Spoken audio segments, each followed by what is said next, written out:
বন্ধুরা welcome back to my new video. আজকে নিয়ে এলাম নতুন একটা ভিডিও তোমাদের সাথে। তো তোমরা পুরো ভিডিও আশা করি তোমাদের খুব উপকারে লাগবে। এখন বাজে রাত 4টে। তো আজকে যাবো কল্যাণী এমসিতে। দেখো তার আগে দেখাচ্ছে এখানে বর্মশাই টিকিট কেটে নিল, প্রায় 4:30টার মতন বাজে। এখানে টিকিট কাউন্টারে টিকিট কাটার পরে তা আমরা এখানে চলতে সিঁড়িতে দাঁড়িয়ে বললাম। তারপর স্টেশনে এসে দেখছি আমাদের গাড়ি চলে এসেছে। তো গাড়িতে করে চলে এলাম। তো দেখো গাড়িটা এতটাই ভিড় কম ছিল যে আমরা ভালো করে বসতে পেরেছি, আর খুব ঠান্ডা ছিল সকাল সকাল। তো দেখো তারপরে আমরা এখান থেকে চলে এলাম ডাইরেক্ট ত্রিবেণী থেকে তোমরা যেটা রেল লাইন পার করে যায় সেখানে অটো স্ট্যান্ড আছে। সেখানেই অটো স্ট্যান্ডে তোমরা অটো রিজার্ভ পেয়ে যাবে। প্রায় 4জন 6জন 8জন যে যেমন যেতে পারো সেরকম অটো বা টোটো রিজার্ভ করে নেবে। ডাইরেক্ট তোমাদেরকে ত্রিবেণী ভাড়া নেবে প্রায় একজনে 70 টাকা করে।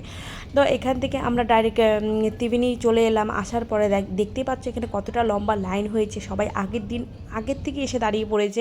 তো তারপরে গেট খুলে দিয়েছে। খুলে দেওয়ার পরে আমরা ভিতরে চলে এলাম। তো আসার পরেও এখানে এতটা লম্বা লাইন, যে যার আগে পারে যাচ্ছে।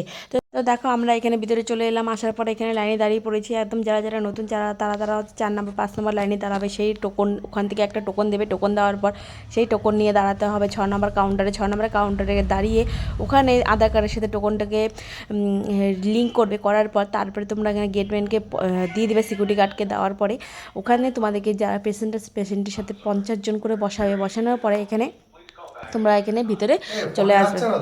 তারপর দেখো আমি এখানে নিয়ে গেছিলাম নতুন বই। তো নতুন বই আমার হয়নি কম্পিউটারে। এখানে আমি আবারও পুরনো বই নিয়ে আবার রি এন্ট্রি করার জন্য আবারও নতুন করে টোকন কেটেছি। তোমরা যারা ভাবছো যে পুরনো বই হবে না, 2 বছর 5 বছর 6 বছর পুরনো বই হলেও তোমাদের এখানে রি এন্ট্রি করলে বই আবার ওপেনিং হবে। আমার মতন তোমরা এই ভুল করবে না যে এতদিন বাদ দেওয়ার পরে আবার নতুন করে বই করবে। কম্পিউটার মালে সবটা চলে এসে তাই তোমাদের দ্বিতীয়বার খাটনি হবে। তো তোমরা পুরনো বই যেটা আছে সেটাকে শুধু রি এন্ট্রি করলেই হয়ে যাবে। তো দেখো এখানে আমরা ডাক্তার দেখে নিলাম। এখানে ডাক্তার প্রায় 5টা থেকে 6টা পর্যন্ত ডাক্তার বসে। তারপরে আমাদেরকে এখানে ডাক্তার যেহেতু এক্সরে রিপোর্ট লিখে দিল, তোমরা চাইলে এক্সরে করার জন্য এখানে পয়সা দিয়ে এক্সরে করে নিতে পারবে। এখানে তোমরা যেদিনকার ডেট চাবে সেদিনই তোমাদের ডেট বসিয়ে দিবে। আর ফ্রিটা যেটা আছে নাকি বিনা পয়সায়, সেটা হচ্ছে অনেকটা দিন সময় লাগে। তো আমরা এখানে এক্সরে করে চলে এলাম, ডাক্তারকে রিপোর্ট দেখিয়ে চলে এলাম ওষুধ কাউন্টারে ওষুধ নিতে। তো তোমরা যারা ভাবছো আসুনি, চলে এসো তাড়াতাড়ি কল্যাণী এমসে। সবাই চটপট করে চলে আসে কল্যাণী এমসে ডাক্তার দেখানো যায়। খুবই ডাক্তার ভালো আর খুব সুন্দর ব্যবহার এখন হয়েছে। তো বন্ধুরা আমার ভিডিওটা যদি ভালো লাগে থাকে please like comment share subscribe করতে ভুলবে না। ভালো থেকো, সুস্থ থেকো।